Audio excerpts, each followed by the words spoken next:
Focus before the lunchtime kick-off yesterday between Hearts and Celtic was on the Celtic goalkeeper Fraser Forster. Would he break Bobby Clark's record of 1,155 minutes of Scottish League football without conceding a goal? At Tynecastle for us was Liam MacLeod.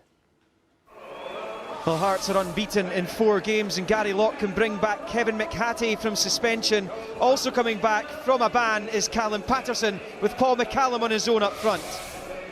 Emilio Izagirre has not made it for Celtic, but Neil Lennon can bring Charlie Mulgrew back into the fray as they look for a 15th league win on the bounce.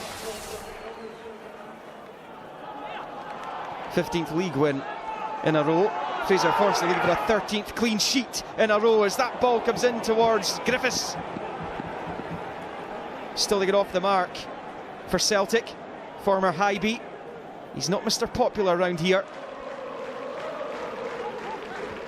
Jamie Hamill. There's a decent delivery in. Forster spills it and grabs it from Patterson at the second attempt. Desperate to beat Bobby Clark's record of 1,155 minutes without conceding a goal. That's Sam Nicholson. Hamill given to Brown though, and he slips it through for Stokes.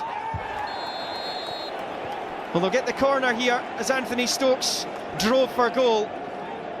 Hearts clinging on. They were 5-0 down at half-time the last time Celtic were here in that Scottish Cup tie. 31 minutes played, and Fraser Forster has that Scottish record. He's beaten Bobby Clark.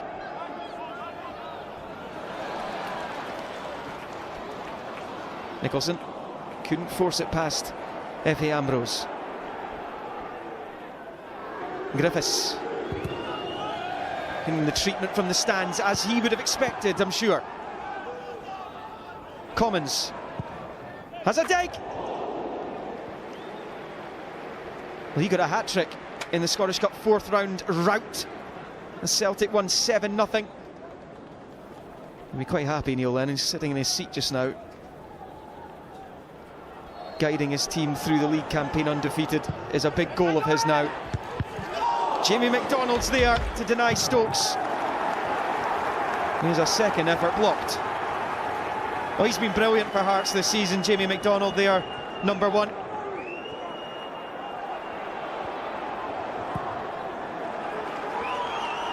No frills from Ambrose. Hamill took it down but loses out. This is Stokes. He's trying to get Griffiths away here.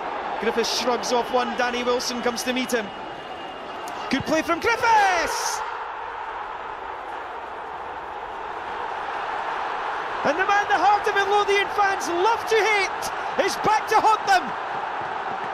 This time in green and white hoops. It's first for the club, and it's classic Griffiths. Twisting and turning Danny Wilson inside out. Hearts unbeaten in 4 coming into this one. The second best run in the league. Celtic miles ahead, of course. That's Dylan McGowan's long ball. Nicholson hits the ground. Scott Brown was the closest Celtic player. McHattie plays it in. Well, Brown, a little shove perhaps in Nicholson. This is Matthews. It's good play from him. That's Boriktar. Well, McDonald's touched that onto the bar. Another great save. Actually came off McGowan last before it reached McDonald's hand. Bowled in by Patterson. Oh, it's missed by Forster. But it doesn't fall kindly for Danny Wilson, who was waiting on the line to finish that off. Forster completely missed it, rightly praised, but that was a real error. Well, Dale Carrick hit the ground. Looked like a push. Celtic don't care, they'll play on. And Baldes wrestle it off Jamie Hamill. Again, Hearts feel aggrieved. Pookie will finish it here. And he does. It's just a 5th of the season for Teemu Pukki. Scored on his debut here. The school end at Tynecastle is profitable for him again. I thought we had good control of the game, and good composure, in midfield and particularly in the back four. And I'm very proud. We've broken a record today, and it's 43 years in the making, and it's 43 years for a reason, because it's a very difficult thing to do. So it's been a great day for the club. I think we've got to look at the positives and see. The last time Celtic played us here, no contest. I think you've seen how far some of our young players have came, and for long spells of the day we matched the best team in the country. So there's a lot to be positive about. Delighted. I think first and foremost it's about getting the 3 points and keeping our run going. So the clean sheet's a real bonus, and we're delighted to have kept it and be on the run that we're on. So I think massive credit to everyone at the club. Everyone's played a part. We defend as a team and attack as a team, and obviously massive credit goes to Stephen Woods, the goalkeeping coach, as well. Yeah, landmark weekend for Fraser Forster. He breaks Bobby Clark's record, 1,155 minutes. It's now 1,215 minutes. He'll now be aiming for Edwin van der Sar's British League record of 1,311 minutes. Pat, how big an achievement is it? No, it's a fantastic achievement. There will be some people that snipe slightly at it and say, it's a bit easier than it had been in times gone past. You only can do what you can do with what's in front of you, and nothing has got by Forster. Comparison really, in England, will it be looked upon as a positive? Well, probably not. And it's their loss, because I think he should be their #1 goalkeeper now. OK, it was a landmark weekend as well for Lee Griffiths. Got his first Celtic goal. How well did he score this? Well, Hibs fans will tell you that a long time he was a one-man forward line, and Celtic are going to enjoy watching this lad. He gets the ball here, good strength out to hold off, but when he's in this position, we'll freeze it here, 3 defenders and a goalkeeper, his back's to goal. Maybe the defender should get in there and help, but to be honest, he shouldn't score for there. That's a magnificent goal, and that's what he does all the time. Well, it was written in the stars, wasn't it, for him to score at Tynecastle? Yeah. When he turns on here, he's wanting his left foot. When he turns here, I knew he was going to hit it his right.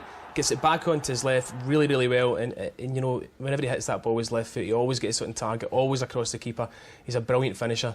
His first goal for Celtic, but it'll be the first of many for Celtic. Yeah, it's been tough times for Teemu Pukki since he's been at Celtic. Struggled for goals a little bit. He got one yesterday, Pat, but was there any controversy in the build-up that the Hearts camp suggesting there might have been fouls? Yeah, Gary Locke was a wee bit disappointed. I mean, at this point, Hearts were actually chasing it to get back. It was 90-odd minutes. They were only 1-0 down.